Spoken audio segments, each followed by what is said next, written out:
Hey, what's going on, everyone? This is Chase here at Rocky Mountain. Thanks for stopping by. Today, real quick, I just want to talk to you about this Tusk Billet Aluminum Fairlead. If your ATV or UTV has a winch on it with a synthetic rope, or you plan to get one, and it's going to have the steel roller style Fairlead, there's a couple reasons why this is a good upgrade to that. So first and foremost, your synthetic rope, you got to keep that in good condition. That's priority number one.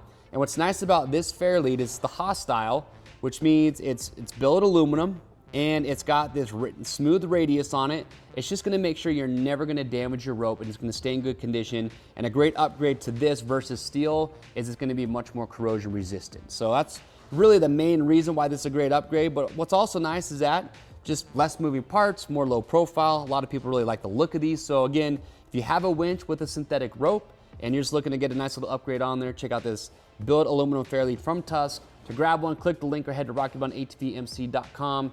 You know the deal, we ship for free over 75 bucks. If you want to stay up to date on products like this, get subscribed to our YouTube channel. I'm Chase, we'll see you on the trails.